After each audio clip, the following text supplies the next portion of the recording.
Perfect. Thank you, Irvin. Hello, everyone. Welcome to the analysis meeting on February 8th, 2022. Hope you all are doing well and the semester's going good. On the agenda for today, we have our usual check-in followed by an update of our task agreement. And then I'll be talking to you guys a little bit about our updated plan for the fin shape decision before moving on to some exciting stuff with the boat tail FEA, thanks to Arturo and Omar. And then as we shift into this new week, I'll remind you guys about your documentation assignments. And as we try to complete the February progress report due next Monday. And then something exciting, after talking to Gustavo, we have a few more projects on the horizon. I think post progress report that we'll start to get into. And that includes some CAD models from recovery, some structures destructive testing data from last year, investigating how to get tubes off of the mandrel, and then also potentially using the X-winder to wind our own tubes. And then we'll close it off with questions. So just the usual check-in. What's your task progress looking like? Have you started on documentation, or in particular, are there any obstacles you're facing? For me, I've been mainly working with Amy and Will on the fins and trying to determine a fin shape while also finding a good fin that can safely operate within our flutter and divergence velocities. I personally have not started on documentation, which is kind of bad, but hopefully this week after we decide a fin, we can get on track with that and finish up the progress report ahead of schedule. And any obstacles I'm facing, nothing apart from Dr. Rao right now. So doing pretty good, but would love to hear what y'all think. What's your problem with the Rao, bro? No, I'm just kidding. So yeah, I've been working on the fin design as well. We've kind of been doing it together. The obstacle with that is, like we discussed, if you want to get to a high apogee, your stability is gonna be off. And if you want to get a good stability, your apogee is gonna be off. So finding that balance is kind of our goal, as well as the fin flutter, but I guess you could categorize that into just stability. So yeah, we're just trying to get that settled.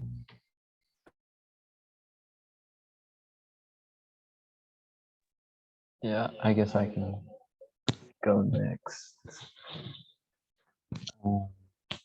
So, wait, can you go back to the slide? So yeah, me and Arturo, we've been working on the boat tail FEA. We've kind of been updating the one that we sent because that was kind of a rough report. And so yeah, we have been starting on documentation. I think the biggest obstacle, I don't know if you want to save this for the actual slide, but I guess I'll just mention it here, is the accuracy of the FEA for two reasons. One, because we can't really get a perfect representation of the material properties of the fiberglass because it's a composite. So a lot of, different aspects go into it. So you can't just press like, oh, if it's aluminum, add material, because you can't really find the right properties. But besides that,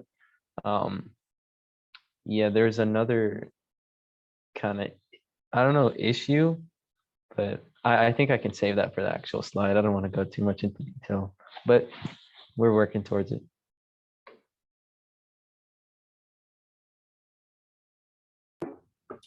Thank you, Omar. Hey, KK here.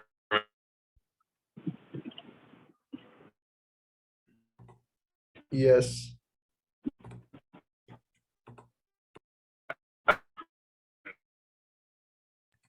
Maybe. What? Arturo, wait, say something, Arturo. Is he trying to talk? Yeah, he did for a little.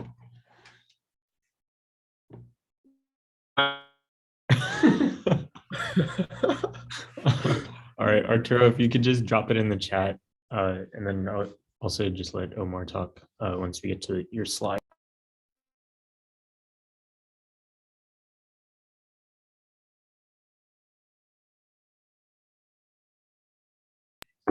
Dang. Can y'all hear me? Okay. Going back to our task agreement, shout out to Will for finishing the documentation for the nose cone. So that is all, I guess, finished up. And on our major tasks, close to the February progress report is obviously our fin shapes and the boat tail FEA. The fin shapes, I'm pretty confident that we're going to go with 4 fins just because of how that affects center of pressure, and also keeping in mind the manufacturability and implementation of a 3-fin design.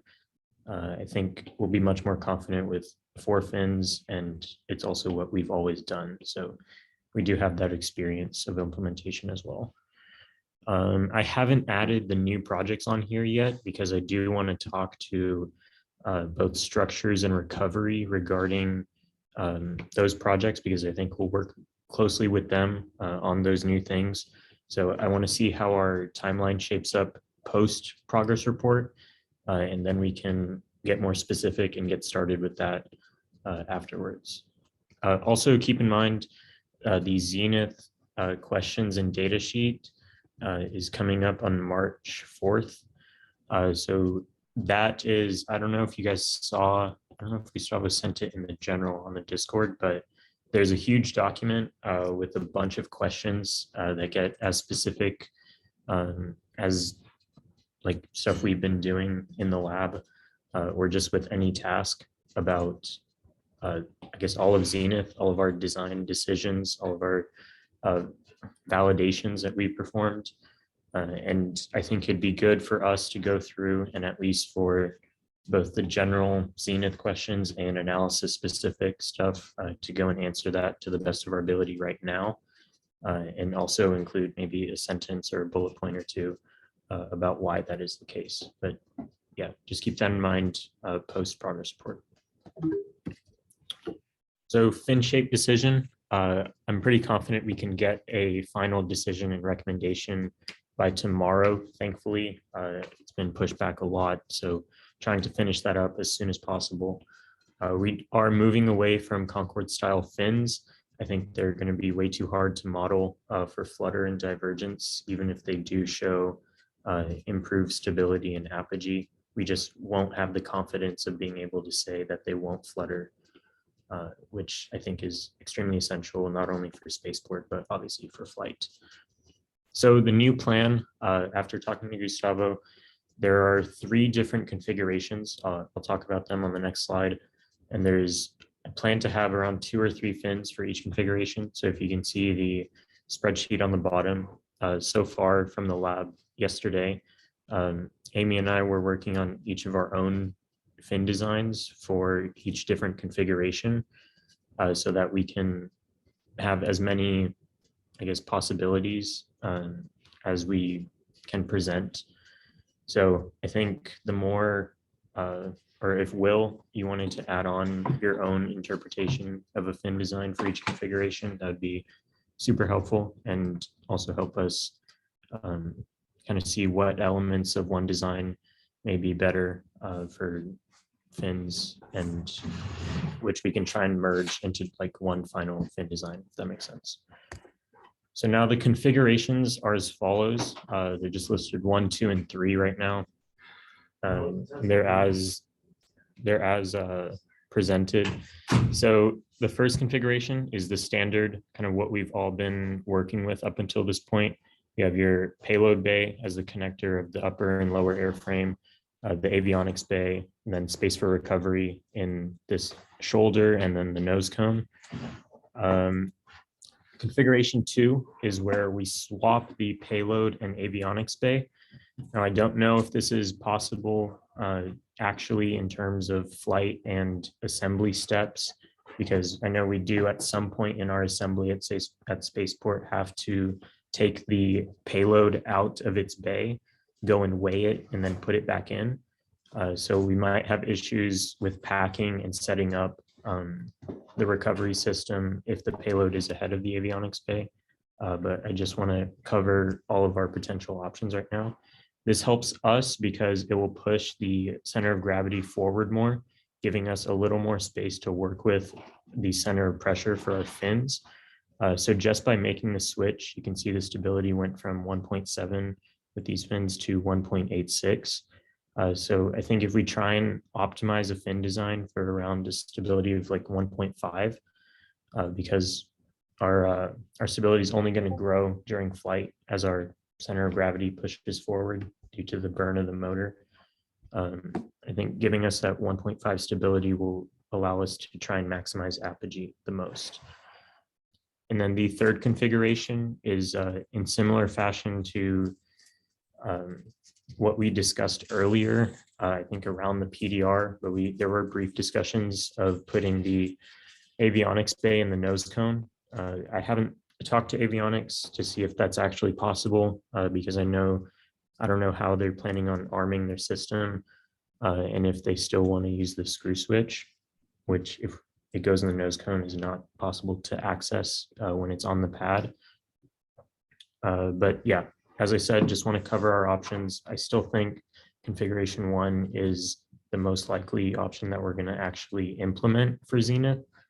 So yeah, just coming up with fins for all of them and then comparing apogees as well. Oh, something I forgot to mention on OpenRocket, I guess this is more for Will and Amy, but when we're looking at doing these fins, we want to try and make it the worst case scenario. So we're assuming a regular paint finish for the whole rocket and a rounded cross section. I guess I'll try and talk about that at the end of the meeting when the cross section of the fins, because there is some stuff to discuss there. Yeah, the boat tail FEA. Huge thanks to Omar and Arturo. They've been legends for pretty much carrying analysis on the FEA side. They did create a document detailing their FEA analysis along with some hand calculations that I believe are not entirely up to date yet. And maybe this is what Omar and Arturo want to talk about. But yeah, one last thing I wanted to say is that to just update the sub-team task agreement with the steps or just like different sub steps you've taken to complete the overall task, just so that I guess everyone knows, and more importantly for Gustavo and Irvin, when they see the progress that we've made. Yeah, I guess I can talk a little bit, and then after me, I don't know if Arturo wants to try again, or I can update on what he's been doing as well. But I guess to kind of go down the list in regard to the hand calculations, they have been updated actually in accordance to what Gustavo sent to. So now rather than focusing on time, it's like how far it goes. Or I guess you screenshotted the updated one. So yeah, that's actually what it would look like. But yeah, that delta Y, which is like how far the rocket goes into the ground, that's kind of the biggest factor that'll affect it. And that's like the biggest, I guess, unknown. So we made a code on MATLAB to quickly run different results based on that value. But one thing that I was kind of looking at it and was talking to Gustavo as well was one thing that worries me is that, let's say, for example, we did 1 inch into the ground, which is kind of like worst case. That's about 6,500 pounds of force, which to put to reference, that's like the weight of 2 cars, just like by itself. And let's say we put aluminum 6061 T6 as the material, which is less than or like weaker than the fiberglass that we plan to use. It still says that our boat tail wouldn't even deform by like 1 millimeter, by like that much force. So that's what I don't know. We're gonna have to look more into it. We've tried updating the CAD to be more accurate, and that's helped a little bit, but it's still, I don't know if that's entirely 100% accurate. So that's my only hesitation. But like I said, we've been trying to figure that out and hopefully get it fixed, because I don't want to put it on like the final tech report and then they like actually look at it and they're like, what the heck? This doesn't make sense. But yeah, and I don't know if Arturo wants to try talking. If not, I can give him an update. Yeah, I was just driving. I'm home now. All right, cool. So yeah, I mean, After Omar did some of his analysis, I was basically all I did last lab was I was trying to find out a way to run multiple simulations at the same time, because one thing that we did want to test was like multiple different forces that it may interact depending on how deep in the ground it goes. And something that I did start working on is a script that translates a vector, the vector that we get from MATLAB, the force vector into SolidWorks, but that's like still very early, and I'll see if it's even possible. And yeah, I think that's pretty much it. I did find that you can do automated reports on SolidWorks, and I just thought that was cool. I have a question. So Yeah, so in that FEA, it looks like the load's distributed on the diameter, right? Mhm. But what is the likelihood of it when it's landing to be like exactly distributed that way? Don't you think the force would be like on a corner? Not it's a circle where you can't have a So- corner, but you know what I mean. Like, yeah, no, I do know what angled, you mean, and that perhaps? is like a very valid point. So we assumed that it would be landing vertical. So that's why the loads were applied. And in that picture, it's a deformed, it's in a deformed state. So that's not exactly how the boat tail looks, but what we said was it would literally be applied like radially right upward at the very bottom, at that bottom cylinder. Because we Yeah. assumed that it would be landing like straight vertical. So that'd be the first place of contact. But yeah, we could look into maybe distributing it around, maybe at an angle. See how that affects it. Yeah, I don't know how difficult it is to do that, but if it's like, it might be good to look into. Yeah, I think that's a good point. I don't know how feasible it may be to look at different forces in MATLAB that you can like span from certain angles to angles. Like if it's tilting one way or the other and it lands. I think this is good to start off with, and especially because this is, I think, the most likely scenario. I believe with Oberon, I'm pretty sure, I mean, it may have been off by a little bit, but I think you could safely assume that it landed vertically both times. I think that's just the way Gotcha. it's going to shake out. But I think the minimal angles may be worth a look and just show our overall thought process also for spaceport. Thank you guys, much appreciated. Just a reminder of your documentation updates. Sorry, Will, I forgot to take out your nose cone, but yeah, everyone just keep in mind what you're responsible for. I guess this will now just turn into sections of the February progress report. So tomorrow, after we finish the fins up, if I have time, I will section off the progress report with the different tasks we've done, and then start to highlight some of our future tasks so that you guys kind of know where you can input your I guess things that you've been doing and stuff you want to talk about.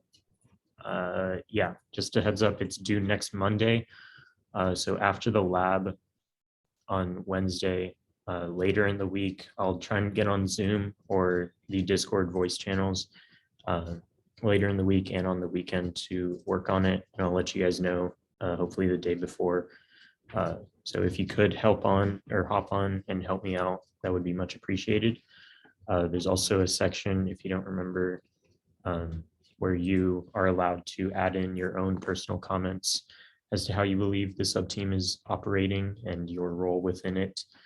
So please, I always encourage everyone be honest. I think that's the one time that it is helpful for the team. So don't hold back, I guess, and just be authentic.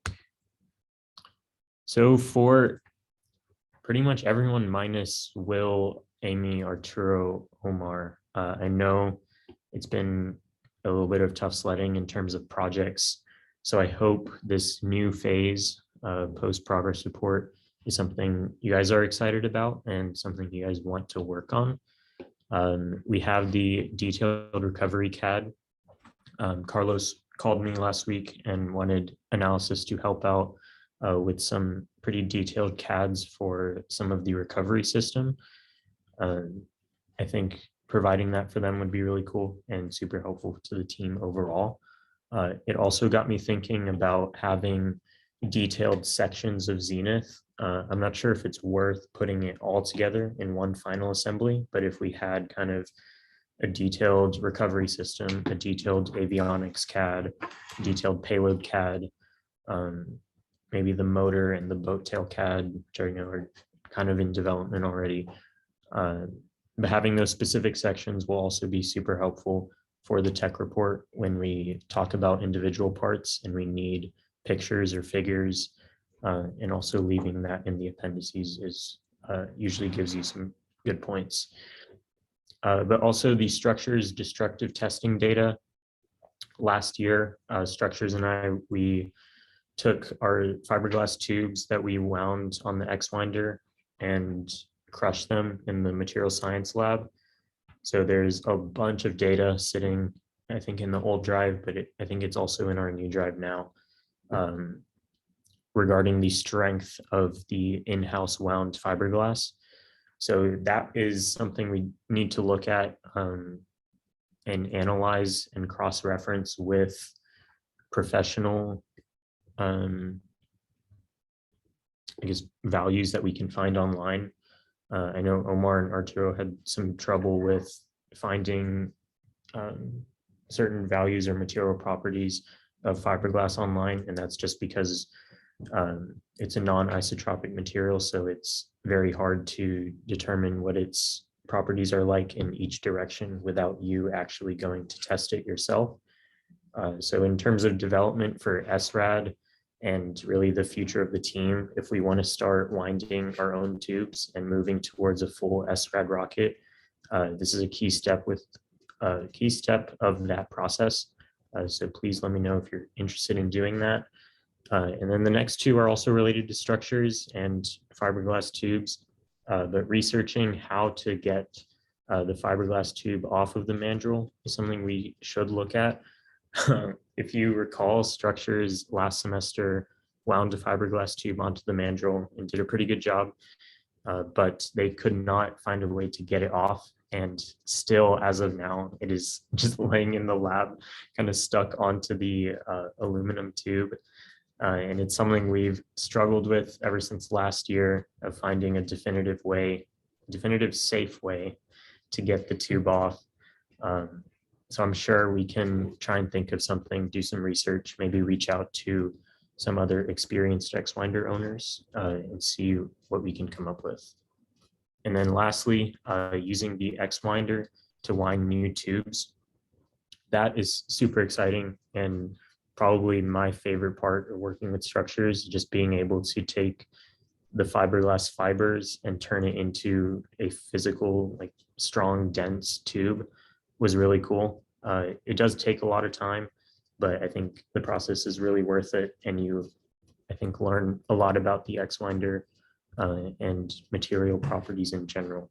So once we kind of find a definitive way to take the tubes off, Gustavo said we are all clear to start using the X-Winder on our own to wind some new tubes for the team and maybe test those and just repeat that process until we're confident with the values that we get.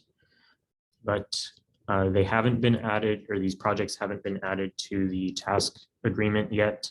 I still plan on talking to Recovery and Structures about what specifically they would like from these projects, and I guess more of what we need to find and some sub-tasks that need to get done before we can get started on these. But if you are interested in any of these, or if you have a project of your own that you are interested in, I know Jacob, you were talking about being interested in the scale model of Zenith for the wind tunnel, and Florian hasn't gotten back to us yet. So if you wanted to take the initiative on that and see what's up with the wind tunnel and how we may want to build a scale model, that's all within your realm. But For everyone else, or Jacob, if you're interested in something else, these are kind of the new projects on the horizon. So start thinking about them and which ones you may be interested in helping out with. And before we go to questions, I wanted to talk about the fin shape. So when I was talking about the worst case scenario and how we wanted to assume a regular paint finish for the entire rocket, I also want us to assume a rounded cross section instead of airfoil. For those working with the fins on Open Rocket, you'll know that if we airfoil the fins, it boosts our apogee by a good 1,500 to 2,000 feet. Let me try and pull up a link. I don't know if airfoiling the fins is something that we'll be able to do physically and actually. Yeah, this. So an airfoil is technically where you round, it's kind of like a teardrop shape of a fin. So if you, I guess idea is that you don't really want to split the flow. You more so want it to kind of just glide over and under it. That's why you see airplane wings shaped the way they are. They're just better performance-wise for drag. So this website, which I can send in the Discord, talks about knife sedging both edges of the leading edge and the trailing edge. I guess to increase your apogee because your fin or your flow will split more easily going over and under than it will if you just kind of leave it as it is. I don't know. The issue is that I don't know what Open Rocket considers to be airfoiled. Maybe we can look at the Open Rocket documentation and see what they consider to be airfoiled before we go ahead and make that assumption on our simulations. But I think worst case scenario, we're just going to assume that everything's rounded. And then in the case that we can physically construct an airfoiled fin, it'll be just a big bonus and hopefully push us over and into that 30K range on Open Rocket. Yeah. That's all I wanted to say for today. If there's any questions, go ahead. I had a couple of questions. Firstly, just a documentation question. So for the sub-team task agreement, you said you wanted us to write about what we did? Yeah, so that's not really documentation, more of just keeping this up to date. For the boat tail FEA, just adding a step of like hand calculations performed or assumptions assumed or report written or load analysis performed as kind of like sub steps, just to give mainly for Irvin and Gus a better understanding of our main projects and then how those tasks were tackled in order. And just put them up on the side. Yeah, just underneath them, kind of like how we did with the nose cone and the fin shapes. I don't know, that's also not really up to date, which we can change, but hopefully as we go on, we can stay more true to that.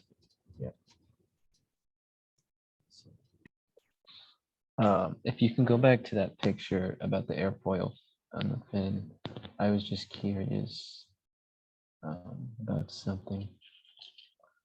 So you see how on that rounded leading edge, so if we're going with the supersonic shape, which I assume we're doing, I don't get how like it will be shaped on that, and like it's going to be rounded on that backside on the trailing edge completely, like that whole edge that's like. Do you mean this part or the leading edge? Yeah, well, I'm talking about right here. Yeah, right there. Yeah, so this for supersonic, I think this is the ideal fin that we can go with. If you just think of Oberon's fins, how they're just rectangular on the sides. So if you cut that at an angle on both sides and then make it kind of like sharp, like a knife, and then also do that to the back end, it'll be less Oh. draggy through the air. Yeah. If that makes sense.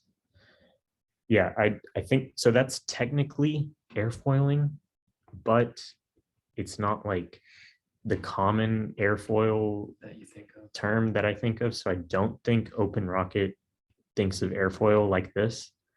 That's why I'm scared to put our fin cross section as airfoiled. But I don't know. Maybe we can figure out what Open Rocket thinks of airfoils in their documentation. I have a question. In FinSim, what fin shape does it assume? Because there's no, like, was there an input for like airfoil around it, or because that I'm sure the way we have it shaped is gonna affect flutter, you know? Yeah, I mean I think it just takes into account, like, because we enter a root chord, tip chord, semi-span. The Mhm. cross section is more of just how it's going to flow, or how this shape that you input is going to flow as it travels through the air. Because like this leading edge and trailing edge are like, they impact the drag a lot. I don't know if that answered your question. We'll talk about it tomorrow. Okay, sorry. I'm hungry. I need to go. All right. Munch. Yeah, if no one has any more questions, then I guess I'll hopefully see you in the general meeting in 20 minutes or so. But yeah, thank you for coming. Yeah. See you then. It was a good meeting. Thank you. Much appreciated. See you then. Exciting. Bye.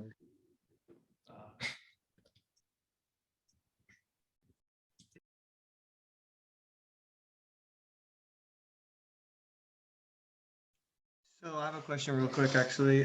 So Carlos wants us to detail his recovery system. Yeah, pretty much. I know it's not the entire thing. I think there's just some sections that he had in mind, but I will talk to him and see what specifically they want, and then get back to you all.